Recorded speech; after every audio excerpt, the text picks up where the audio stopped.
बार बार join ना करो भैया। थोड़ा सा वेट कर लिया करो, ज्वाइन करने के बाद थोड़ा सा टाइम लग जाता है ज्वाइन होने में कभी कई बार। चलो। कहानी यूं थी कि अब युद्ध में जो है वो पारंपरिक हथियार यूज किए जाते हैं भाई। लड़ो, जीतो और कब्जा कर लो। लेकिन यूरोपियों ने अपना हथियार जो है वो अपनी समझ को बनाया। देखना कैसे समझदारी को, कैसे एजुकेशन को हथियार बनाया जा सकता है, यूरोप से सीखो। यूरोप में अभी तक जो है इस बात पे जो है एजुकेशन आ गई थी कि कैसे बीमारी चेचक जो है वो फैलती है और कैसे उसका टीका तैयार किया जाता है। अभी तक समझ आ चुकी थी, लेकिन अमेरिकन्स को नहीं पता थी वो। तो यूरोप ने क्या करा, अपने जो इन्होंने, इनको कैसे पता चला था एक्चुअली टीकाकरण का इजाद इसी तरह से हुआ था यूरोप में जो है। बोले चेचक वाले व्यक्ति से अगर बिना चेचक वाले व्यक्ति को मतलब थोड़ा सा संपर्क में ला दो, जिससे संपर्क में आया ना उसको भी चेचक हो जाएगी। इन्होंने क्या बोला, जिस व्यक्ति को एक बार चेचक हो गई, इन्होंने सोचा ऐसे, स्टडी करी उस पर, ऑब्जर्व भी किया। एक बार किसी को चेचक हो गया तो दूसरी बार उसको जिंदगी भर चेचक नहीं होता, ऐसा इन्होंने पाया। तो इन्होंने क्या करा, एक दूसरे को रगड़वाने लगे एक दूसरे से, ताकि वो चेचक के वायरस इसमें भी चले जाए। एक बार चेचक हो जाए फिर उसका चेचक हो गई नहीं उसको। तो यूरोप में एक बार प्रकोप फैल चुका था चेचक के कारण से, बहुत सारे लोग मर गए थे। अमेरिकन को पता नहीं था ये। तो इन्होंने क्या करा, वहां पर चेचक बीमारी फैला दी। हजारों और लाखों अमेरिकन जो है वो हजारों की संख्या में जो है मरने लगे भयंकर तरीके से। और जब मरने लगे तो ये लोग जब वहां पर, इन लोग को तो इनको मालूम था कि कैसे चेचक से निपटना है। हम, उनको तो हो चुका होगा। इन्होंने इस तरह से अमेरिका की आबादी कम करवा दी। मतलब हम अगर पास नहीं हो पा रहे, मतलब हमारे परसेंटेज उनसे ज्यादा नहीं आ पा रहे हैं, तुम्हारे परसेंटेज कम कर लेंगे। चतुर चतुर रामलिंगन, जो भी थ्री इडियट्स में था ना, वैसी कहानी थी इनकी। कब्जा नहीं कर पा रहे थे, हथियारों से नहीं लड़े, तो इन्होंने क्या कर लिया, इन्होंने वहां पर चेचक बीमारी फैलाई दी। अमेरिकन जो है वो मरने लगे और इन लोग की चांदी हो गई। अमेरिका पे कब्जा कर लिया। तो इस तरह से अमेरिका पर कब्जा किया यूरोपीय कंट्रीज ने, चेचक फैलाकर एजुकेशन का यूज करके। जैविक युद्ध क्या होता है? बायोलॉजिकल वेपन्स, ऐसे वेपन्स, ये एक प्रकार से जैविक ही युद्ध था। किसी कंट्री में बीमारी फैला देना। अभी चाइना पे इस पे आरोप लग रहा था, हालांकि चाइना को सबसे ज्यादा नुकसान हुआ उस चीज का, कोरोना फैलाने को लेकर। तो ऐसा लग रहा था जैसे चाइना ने जैविक युद्ध छेड़ दिया हो। हालांकि कितना सच है वो तो भविष्य बताएगा, अभी नहीं बता सकते। बंदूकों तो खरीद कर या छीन कर हमलावरों के खिलाफ भी इस्तेमाल किया जा सकता था, पर चेचक जैसी बीमारियों के मामले में तो ऐसा नहीं किया जा सकता, क्योंकि हमलावरों के पास उसके बचाव का तरीका भी था और उसके शरीर में रोग प्रतिरोध क्षमता भी विकसित हो चुकी थी। 19वीं सदी तक यूरोप में गरीबी और भूख का ही साम्राज्य था। शहरों में बेहिसाब भीड़ थी और बीमारियों का बोलबाला था। धार्मिक टकराव आम थे, धार्मिक असंतुष्टों को कड़ा दंड दिया जाता था। इस वजह से हजारों लोग यूरोप से भागकर अमेरिका जाने लगे। 18वीं सदी तक अमेरिका में अफ्रीका से पकड़कर लाए गए गुलामों को काम में झोंककर यूरोपीय बाजारों के लिए कपास और चीनी का उत्पादन किया जाने लगा। तो अब यूरोपों का कब्जा तो हो गया था उधर। अब जो है वो भुखमरी यहाँ पर बहुत ज्यादा थी, किसमें, 19वीं सदी में। 19वीं सदी में, 19वीं सदी की बात हो रही है, शताब्दी सदी मतलब जब शुरुआत हुई 19वीं सदी की। तो 1901 से लेकर शुरुआत हुई। 1901 नहीं, मतलब, हाँ यार 19वीं सदी तो 1901 ही होगा, हाँ बिल्कुल। 19वीं सदी तक, 19वीं सदी मतलब 1801 से लेकर, है ना। गरीब और भूख का ही साम्राज्य था। शहरों में बेहिसाब भीड़ थी और बीमारियों का बोलबाला था। धार्मिक टकराव आम थे। धार्मिक टकराव, असंतुष्टों को कड़ा दंड दिया जाता था। असंतुष्ट जो स्थापित विश्वासों और तरीकों को नहीं मानता, जैसे क्रिश्चियनिटी में प्रोटेस्टेंट होते हैं, मैंने पहले ही बात करा है। एक तो जो है वो कैथोलिक होते हैं, दूसरे प्रोटेस्टेंट होते हैं। कैथोलिक जो बाइबल में लिखा हुआ है उसी को मानते हैं। तो प्रोटेस्टेंट का बहुत विरोध होता था, वही लिखा हुआ है। जो बात नहीं मानेगा उसको जो है वो कड़ा दंड दिया जाता था, मार भी दे सकते हैं। इस वजह से हजारों लोग यूरोप से भागकर अमेरिका जाने लगे। अमेरिका में नहीं था ये सब चीजें, वहां पर लोगों की कमी थी, तो सबको आने दो आने दो आने दो, काम करवाएंगे, जो भग के आ रहे हैं आने दो, यहाँ पर अपन खूब काम करवाएंगे। 18वीं सदी तक अमेरिका में अफ्रीका से पकड़ कर लाए गए गुलामों को काम में झोंक कर यूरोपीय बाजारों के लिए कपास और चीनी का, उनको वहां से आए, वो जान बचा कर आए, यहाँ पर मजदूर बना लिया उन्होंने। 18वीं शताब्दी का काफी समय बीत जाने के बाद भी चीन और भारत को दुनिया के सबसे धनी देशों में गिना जाता था। एशियाई व्यापार में भी उन्हीं देशों का दबदबा था, लेकिन विशेषज्ञों का मानना है कि 15वीं सदी से 15वीं सदी से चीन ने दूसरे देशों के साथ अपने संबंध कम करना शुरू कर दिए और वह दुनिया से अलग थलग पड़ने लगा। चीन की घटती भूमिका और अमेरिका के बढ़ते महत्व के चलते विश्व व्यापार का केंद्र पश्चिम की ओर खिसकने लगा। अब यूरोप ही विश्व व्यापार का सबसे बड़ा केंद्र बन गया था। इसके पहले तक जो है, जब अमेरिका अमेरिका नहीं था, तो चाइना और भारत जो है वो दुनिया का दबदबा बनाए रखे थे। अभी कुछ हद तक फिर से चेंज हो रही है ये बात। अ, फिर से भारत और चाइना की तरफ, एशिया की तरफ आ रहा है ये केंद्र। अमेरिका यूरोप अभी ठंडे पड़ रहे हैं कोरोना के बाद से खासतौर। तो यहाँ पर एक डायग्राम बना हुआ है कैसे जो है वो नौकरियों की कमी के कारण से गुलाम बिकते थे, है ना। इस पे लिखा हुआ है थाट स्लेव्स। स्लेव्स मतलब होता है नौकर। थाट का मतलब नहीं पता मुझे। गुलामों की खरीद फरोख्त, new Orleans, eastern London news 1855। Diagram बना, एक बच्चा जो है वो कुछ बेच रहा है, कुत्ता जो है जमीन पे घूम रहा है, नौकर बिक रहे हैं। 19वीं शताब्दी, 1815 से 1914 तक। अब यहाँ पर क्या बात आती है, यहाँ पर जो है तीन बातें आती हैं। आर्थिक रूप से क्या क्या चेंज हो रहा था, तीन तरह का प्रवाह देखा गया, ऑब्जेक्टिव बनता है अर्थशास्त्रियों के अनुसार से। आर्थिक विनिमय में तीन प्रकार का प्रवाह देखा जाता है। पहला प्रवाह होता है व्यापार का प्रवाह। व्यापार का प्रवाह। दूसरा होता है श्रम का प्रवाह। इसमें लोग एक काम काम करने के लिए एक कंट्री से दूसरे कंट्री में। तीसरा होता है पूंजी का प्रवाह, जैसे अल्प या दीर्घ अवधि के लिए दूर दराज के इलाकों में निवेश कर दिया जाता है। तो पहला प्रवाह मुख्य रूप से वस्तुओं के व्यापार तक ही सीमित था। तीन प्रकार के आर्थिक प्रवाह देखे गए अर्थव्यवस्था के हिसाब से भूमंडलीकृत विश्व के बनने में। पहला जो था व्यापार का, मतलब जो चीजें को लेन देन हो रहा था ना, पहले एशिया से उधर जा रही थी तो अब यूरोप से एशिया में आ रही थी, व्यापार का प्रवाह। दूसरा होता है श्रम का प्रवाह। श्रम मतलब मजदूर एक कंट्री से दूसरी कंट्रीज में जा रहे हैं, दूसरी कंट्री से तीसरी में, तीसरी चौथी, मजदूर जा रहे हैं एक के बाद एक। और तीसरा होता है पूंजी का प्रवाह। पूंजी मतलब कि जैसे मान लीजिए अभी का कंडीशन में, केस में, अमेरिका ने सबसे ज्यादा, अमेरिकन लोगों से निवेश किया था ना, सबसे ज्यादा चाइना में कर रखा था। और वो लोग चाइना से निकाल निकाल के पैसे कहाँ लगा रहे हैं, भारत में लगा रहे हैं। एक तरह के जुआ खेल रहे हैं, लीगल जुआ। कि भारत में जो है चाइना पीछे होने वाला है, भारत का जो है वो विकास तेज होने वाला है, इसलिए अमेरिका से वो पूंजी निकाल निकाल के भारत में निवेश कर रहे हैं। क्यों कर रहे हैं? क्योंकि भविष्य में अगर भारत बेहतर करता है तो उनकी पूंजी पूंजी जो है वो दुगनी तिगनी चौगुनी हो जाएगी। तो पूंजी का प्रभाव, तीन प्रकार के प्रभाव देखे गए हैं, ऑब्जेक्टिव बनता है इस पे। पहला व्यापार का प्रभाव, दूसरा जो है वो हमारे श्रमिकों का प्रभाव, श्रम का प्रभाव, और तीसरा जो था वो पूंजी का प्रवाह, है ना। तो ये तीनों प्रवाह प्रवाह जो एक दूसरे से जुड़े हुए रहते हैं। और उदाहरण के लिए यहाँ पर, हाँ ठीक है, विश्व अर्थव्यवस्था का उदय। अब विश्व विश्व अर्थव्यवस्था का उदय कैसे, एक दूसरे से जुड़े होने के कारण से विश्व वैश्विक अर्थव्यवस्था बनती चली गई। अर्थव्यवस्था के अंतर्गत आता है सब चीजें, जो लेन देन होता है, व्यापार होता है, पूंजी वगैरह वगैरह सब। अब यहाँ पर आता है अपना interesting question, corn law. Corn law क्या थे? ब्रिटेन में सबसे ज्यादा जो खाई जाती फसल खाई जाती थी, जो खाद्यान्न खाया जाता था वो था भुट्टा, मक्का, कॉर्न जिसको बोलते हैं। तो अब होता क्या था, ये कहानी शायद मैंने पहले ही बताई है आप लोगों को। कॉर्न के मामले में क्या होता था, ब्रिटेन में जो भुट्टा आता था वो, उसकी खपत बहुत ज्यादा थी। दूसरे देशों ने देखा भाई साहब इसमें खपत ज्यादा है, अपन क्या सस्ता बिक रहा है, भुट्टा तो हो ही रहा है, ब्रिटेन में भेजो। ब्रिटेन में भेजेंगे तो क्या हो जाएगा, ज्यादा रकम मिलेगी। ब्रिटेन जो है केंद्र था व्यापार का, अच्छा खासा पैसा मिलेगा। तो ब्रिटेन सरकार ने क्या किया, बाहर से भुट्टा नहीं आया उसके लिए कॉर्न लॉ ला दिया। लॉ मतलब कानून बना दिया।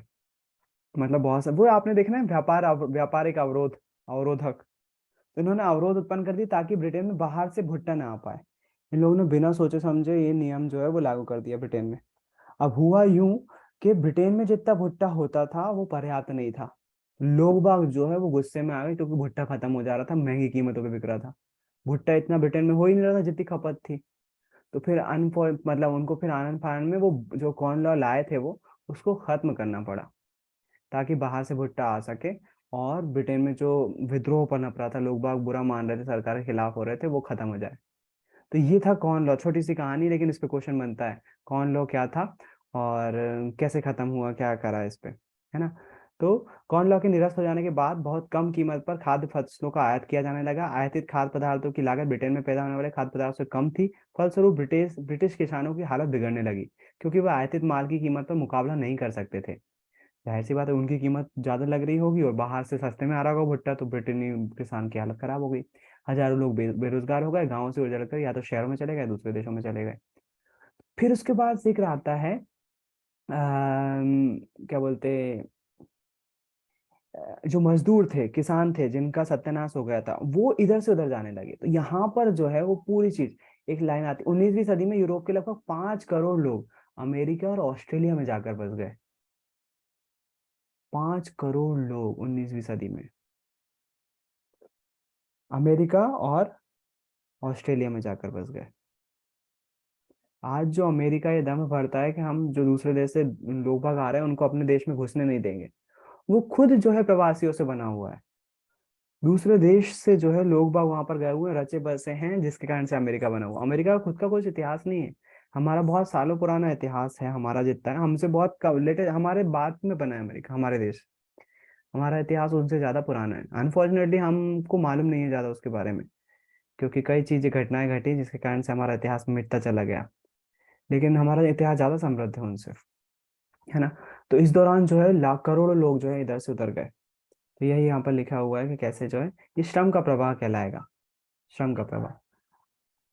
उसके बाद आता है तकनीक की भूमिका, है ना। इस पैराग्राफ में ज्यादा मुझे कुछ याद नहीं है। तकनीक की भूमिका, अब यहाँ पर जिक्र आएगा कि इंजन कैसे बना, रेफ्रिजरेशन मदद उसमें कैसे। तो इसमें क्या होता था, एक देश से दूसरे देश में उन्हीं चीजों का वो कर सकते थे ट्रांसपोर्टेशन। जैसे मान लो इसमें जिक्र आता है, जो जानवर होते थे उनको जहाजों में जिंदा ले जाया जाता था। अब एक बकरी में खाने लायक मांस बहुत कम होता है, ज्यादातर जो है वेस्टेज होता है, हड्डियां वगैरह। अगर उसको काट कर ले जाएंगे, बकरी को मांस को ले जाएंगे काट कर, तो वो सड़ जाएगा रास्ते में, क्योंकि लंबा रास्ता रहता है। यूरोप से अमेरिका ले जाना है, या एक यूरोप से जो है वो ऑस्ट्रेलिया ले जाना है, या ऑस्ट्रेलिया से यूरोप में कहीं लाना है, तो लंबी यात्रा होती है, समुद्री यात्रा। तो वो मांस सड़ जाएगा इतने लंबे समय तक। उसके बाद जब रेफ्रिजरेटर का इजाद हो गया, युक्ति आ गई जिससे ठंडा रख सकते थे मांस और कई दिनों तक चल सकता था, तो वो चीज जो है फिर उसने मदद करी निर्यात में, सामान इधर से उधर ले जाने में, खासतौर पे मांस को, है ना। तो वो जहाजों पर लोड कर देते थे। अब जो है वो ऊपर से मालूम क्या होता था, वो जानवर जो है अगर बीमार बीच में पड़ गए तो वो सभी जानवर बीमार, और बीमारी यहाँ से दूसरे देश में पहुंच जाएगी। तो बड़ी परेशानी होती थी जिंदा जानवरों को ले जाने में। तो रेफ्रिजरेटर में फिर काट कर जो है उसको रेफ्रिजरेट करके जो है एक देश से दूसरे देश में ले जाया जाने लगा। तो तकनीक ने भी इसमें मदद करी, सामान को इधर से उधर ले जाने में, है ना। और यहीं पर एक उसका जिक्र आता है कि इसी में आता है ना शायद, इंजन कब बना।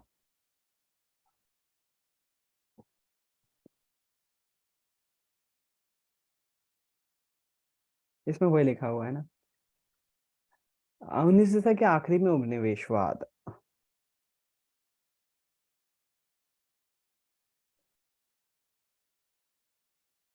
जरा अफ्रीका का मानचित्र देखिए, 19वीं सदी में कैसे जो है वो वैश्वीकरण में मदद करी। ये अफ्रीका है।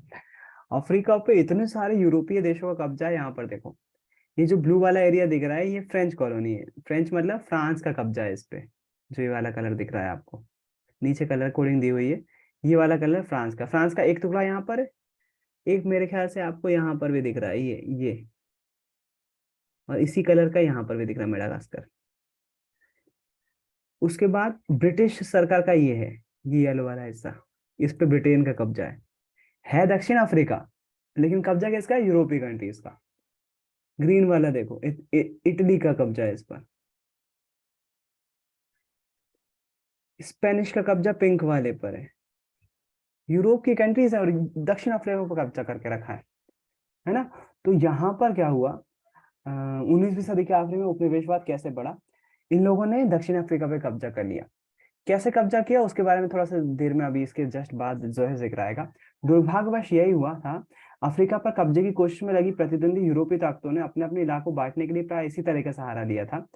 1885 में यूरोप के ताकतवर देशों की बर्लिन में एक बैठक हुई, जिसमें अफ्रीका के नक्शे पर इसी तरह लकीरें खींचकर उसको आपस में बांट लिया गया था। एक बैठक में तय हो गया भाई, इस वाले जिस देश को कब्जा कर रहे हैं उसको पता ही नहीं है, यूरोप पे ताकत ज्यादा थी। एक मीटिंग में बैठ गए, भाई ये वाला हिस्सा मेरा, ये वाला तेरा, ये वाला कब्जा कर लिया। 19वीं सदी के आखिर में ब्रिटेन और फ्रांस ने अपने शासन वाले विदेशी क्षेत्रों में भारी वृद्धि कर ली थी। बेल्जियम और जर्मनी नई औपनिवेशिक ताकत के रूप में सामने आए। पहले स्पेन के कब्जे में रह चुके कुछ उपनिवेशवाद पर कब्जा करके 1890 में के दशक के आखिरी वर्षों में संयुक्त राज्य अमेरिका भी उपनिवेशक ताकत बन गया। आइए देखें अपनी बात से अपने समाज के अर्थ में रोजी रोटी के साधन पर क्या असर पड़ा। मध्य अफ्रीका में सर हेनरी मॉर्टन स्टैनली। तो ये हेनरी मॉर्टन स्टैनली के बारे में ऑब्जेक्टिव बन सकता है। स्टैनली एक पत्रकार और खोजी थे। न्यूयॉर्क हेराल्ड ने उन्हें कई साल पहले अफ्रीका गए लिविंगस्टन नामक मिशनरी की खोज करने के लिए भेजा था। उस जमाने के अन्य यूरोपीय और अमेरिकी अन्वेषकों की भांति स्टैनली भी हथियारों से लैस होकर गए थे। उन्हें वहां जाकर स्थानीय शिकारियों, योद्धाओं, मजदूरों को इकट्ठा किया, स्थानीय कबीलों के साथ लड़ाई लड़ी, अफ्रीकी भूदृश्य की पड़ताल की और विभिन्न इलाकों के नक्शे बनाए। बाद में इन खोजों और अन्वेषणों से अफ्रीका को जीतने में मदद मिली। ऐसे भौगोलिक अन्वेषण केवल वैज्ञानिक जानकारी इकट्ठे करने की सामान्य इच्छा से प्रेरित नहीं होते थे, उनका साम्राज्यवादी योजनाओं से सीधा संबंध होता था। तो हेनरी स्टैनली को इसलिए भेजा गया था, लिविंगस्टन नामक मिशनरी की खोज करने के लिए भेजा गया था। उस जमाने में गए थे किसी की खोज करने के लिए, और वहां पर जो है उन्होंने नक्शे बनाए उसको पाने के लिए। वहां के लोगों की मदद लेके हथियार दिए उनको, और लड़े और नक्शे बनाए, और वो नक्शे दक्षिण अफ्रीका पे कब्जा करने के। जिन लोगों ने इसका साथ दिया होगा ना, उनको बहुत अखरा होगा कि पैसे के लालच में इसका साथ तो दे दिया, लेकिन इसके पास जो हाथ लगा वो दक्षिण अफ्रीका के नक्शे थे, और उन्हीं नक्शों के कारण से जिन्होंने कब्जा किया फिर उन्होंने इन्हीं पर शासन किया। इनकी कई पीढ़ी खप गई होंगी उनकी नौकरी करते करते। धोखा देने का असर ये हुआ होगा। तो हेनरी मॉर्टन स्टैनली, छोटी सी कहानी। हेनरी मॉर्टन स्टैनली पत्रकार और खोजी थे न्यूयॉर्क हेराल्ड के। लिविंगस्टन नामक मिशनरी की खोज करने के लिए दक्षिण अफ्रीका गए थे। वहाँ के कबीलों को साथ लिया, लड़ाई लड़ी, और नक्शे जो बनाए थे बाद में इन्हीं नक्शों का यूज यूरोपीय देशों ने करा दक्षिण अफ्रीका पे कब्जा करने के लिए। रिंडरपेस्ट या मवेशी प्लेग्स। तो यहाँ पर एक कहानी फिर से आती है, जो कि पूरी चीज में कहानी के माध्यम से समझा रहा हूँ। तो दक्षिण अफ्रीका में जो लोग थे उनके पास खेती अच्छी खासी थी, जबरदस्त खेती थी, और पशु भी बहुत ज्यादा थे। तो यूरोपीय देशों ने कब्जा तो कर लिया, लेकिन अब यहाँ पर मजदूरों की संख्या कम थी, मजदूर थे नहीं।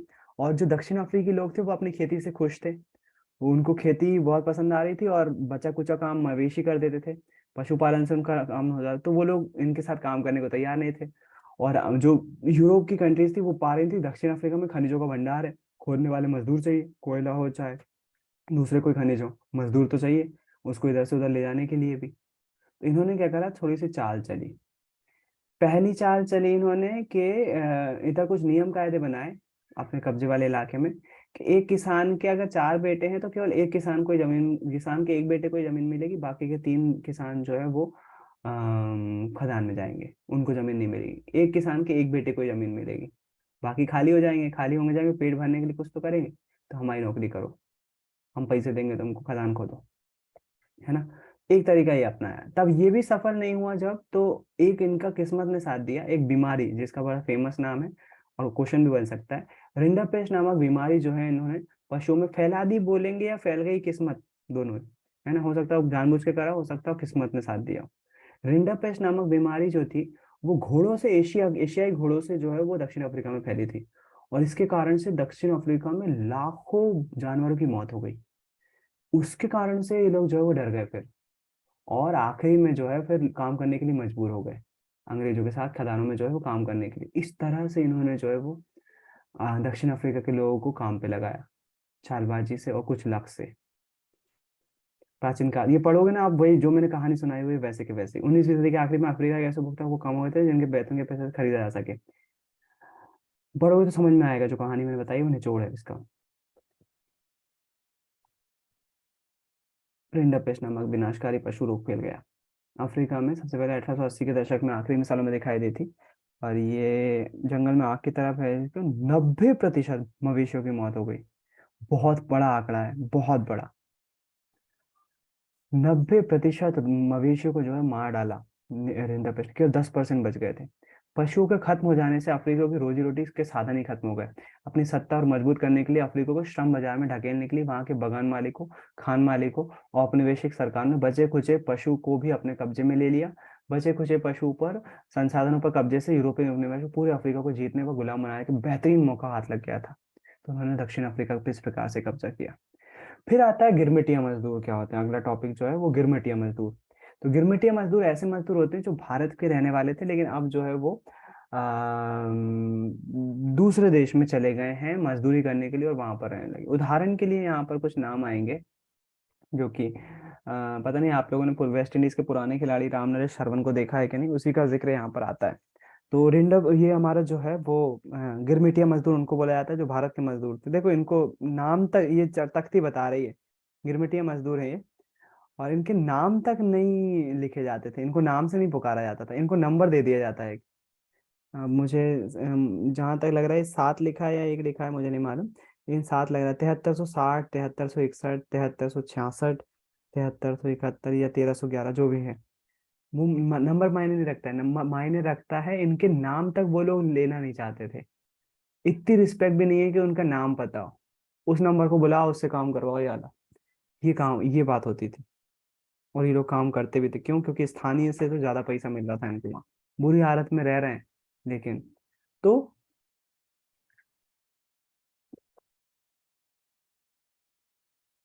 यहाँ से कॉन्ट्रैक्ट पर ये जो है वो लेके जाते थे वहां पर, और वहां पर एक बुरी तरह से रखते थे इनको। अभी भी हो रहा है यार ये। आप लोगों में से कई बच्चे ना फंसो इसलिए पहले ही बता दूं, अपने यहाँ अरब कंट्रीज से कई लोग आते हैं। अरब कंट्रीज से मतलब सऊदी से भी सऊदी से तो बहुत कम देखने को मिलेगा। लेकिन एक वो देश है ना जिसमें अभी अक्षय कुमार ने फिल्म बनाई थी, वहां पर से भारतीयों को बचा कर लाता है अक्षय कुमार। कौन सी, मैं नाम भूल गया। अरब कंट्रीज हैं, पता नहीं नाम कब यार होना शुरू होंगे। तो वहां पर से अभी भी भारत में जो है वो बताया जाता है, बुलाया जाता है, बच्चों को फंसा लिया जाता है कि चलो कांटेक्ट करेंगे, वहां पर आप इतने रुपए कमाओगे, आपको रहना खाना सब कुछ देंगे। और बच्चे चले जाते हैं, फंस जाते हैं, बातों में आ जाते हैं। वहां जाके पता चलता है कि अब तो हमारी जिंदगी यहीं जो है वो बीत बीत जाना है, खत्म हो जाएगी कहानी। तो आप लोग ना फंसो इसलिए ऐसा बताया जा रहा है। इन लोग के साथ भी यही हुआ था। इनको लालच दिया गया कि वहां पर कमाओ पैसा और यहाँ भेज दिया करो, परिवार भी पलेगा, कुछ सालों में आप अपने दोस्तों को ही बुला लो, वहाँ वहाँ का रहन सहन अच्छा है, वहाँ की लाइफस्टाइल अच्छी है। लेकिन बच्चे फंस जाते हैं कई तरह से इसमें, है ना। तो ये गिरमिटिया मजदूर कहलाते थे। अच्छा, केवल ये जो मजदूर गए हैं, अच्छे भी थे, कुछ कुछ अच्छी कंडीशन में भी रहे, किसी ने स्ट्रगल करा और सच में सक्सेसफुल भी हो गए। यहाँ पर एक जगह देखो, त्रिनाद जो है वो वेस्ट इंडीज में है, कंट्री का नाम है त्रिनाद। वहां पर मुहर्रम के सालाना जुलूस को एक विशाली उत्सव मेले के रूप में दे दिया गया, क्योंकि गए होंगे यहाँ से भारतीय, मुहर्रम मनाने लगे वहां पर। भारतीय नहीं, एक्चुअली मुहर्रम जो है वो ईरान इराक, जो हमारे मुस्लिम कंट्रीज है ना, खास तौर पे जो शिया मुस्लिम होते हैं, शिया मुस्लिम कंट्री, ईरान या इराक दोनों में से एक, एक सुन्नी एक शिया है। इन लोगों से जो है वो यहाँ से लोग बाग गए होंगे यहाँ पर त्रिनाद में, और वहां पर जो है अपना त्योहार मनाने लगे। इस मेले को हुसैन नाम दिया गया, इमाम हुसैन के नाम पर। उसमें सभी धर्मों और नस्लों के मजदूर हिस्सा लेते थे। इसी प्रकार रास्ता फारियानवाद नाम विद्रोही धर्म में भी भारतीय आप्रवासी और कैरिबियाई द्वीप समूह के बीच संबंध को दिखाता है। त्रिनिदाद और गुयाना में मशहूर चटनी म्यूजिक भारतीय आप्रवासियों के वहां पहुंचने के बाद सामने आई रचनात्मक अभिव्यक्तियों का उदाहरण है। सांस्कृतिक समा मतलब केवल मजदूर गए नहीं, परेशानी नहीं हुए, लेकिन कुछ संस्कृति भी इधर से उधर चली गई। चटनी म्यूजिक का मैंने पहले भी जिक्र किया था। भारत से गिरमिटिया मजदूर लेके गए, है ना। और कुछ तो बहुत महान बन गए जिनका अगले नाम पे नाम लिखा हुआ है। साहित्यकार वीएस नायपॉल, ये जो है वो भारतवंशी हैं, त्रिनाद में रहते हैं, और इन्होंने नोबेल पुरस्कार जीता है साहित्य में। कितने बड़ा नाम है। भारतवंशी हैं, इनके पूर्वज भारत में रहते थे, है ना। और त्रिनाद में रहने लगे। त्रिनाद मतलब वेस्ट इंडीज में कंट्री का नाम है। और वहां उनको नोबेल पुरस्कार भी मिला, बताओ। तो जरूरी नहीं है गिरमिटिया मजदूरों की हालत खराब ही हुई है, कुछ अच्छे भी निकल गए हैं, जैसे शिवनारायण चंद्रपॉल, वेस्ट इंडीज के खिलाड़ी, रामनरेश सरवन, दोनों ही रिटायर्ड हो चुके हैं अब, हमारे जमाने के हैं। तो ये लोग भारतवंशी थे, इनके पूर्वज जो है भारत से गए हुए थे। तो जरूरी नहीं है कि सबका हाल बुरा ही हुआ है, अच्छे भी थे। एक गिरमिटिया मजदूर की आप बीती है लिखी हुई है बड़े अच्छे से, आप पढ़ सकते हो। विदेश में भारतीय उद्यमी, तो यहाँ पर दो नाम आते हैं, बैंकर्स हैं एक्चुअली में, शिकारपुरी श्रॉफ और नट्टू कोट्टई चेट्टियार। नाम अच्छा है, नट्टू कोट्टई चेट्टियारो, दोनों बैंकर्स थे। और विदेशों में अच्छी साख छोड़ी इन्होंने, शिकारीपुरी श्रॉफ और नट्टू कोट्टई चेट्टियारो। कठिन बनाना हुआ क्वेश्चन तो इन दोनों का नाम देगा भूमंडी के विश्व में बनने पे, लेकिन इसके चैप्टर में बहुत सारी ऐसी चीजें हैं। रिंडा पेस्ट उसमें से एक है। जो प्रवाह होता है, आर्थिक प्रवाह कितने प्रकार के होते हैं, वो एक क्वेश्चन बहुत अच्छा है इसमें। गिरमिटिया मजदूर क्या होते हैं, वो एक बहुत अच्छा क्वेश्चन है। अभी एक आएगा शायद, भूमंडी के कृत विश्व का बनने में ही जो है वो युद्ध के बारे में आएगा, और इसमें ब्रिटेन बुश की संतानें आएगा। वो एक चैप्टर अच्छा खासा है। तो आधा चैप्टर हो चुका है, आधा बाकी है। आधा चैप्टर कल देखेंगे, क्योंकि आज का टाइम खत्म हो रहा है और बाकी काम भी है ना? तो उम्मीद है कुछ नया सीखा होगा। आज के लिए इतना ही रखते हैं, कल फिर मिलेंगे। सुबह हर क्लास नहीं है। बाय, गुड नाइट, जय गुरुदेव सभी को। जय गुरुदेव।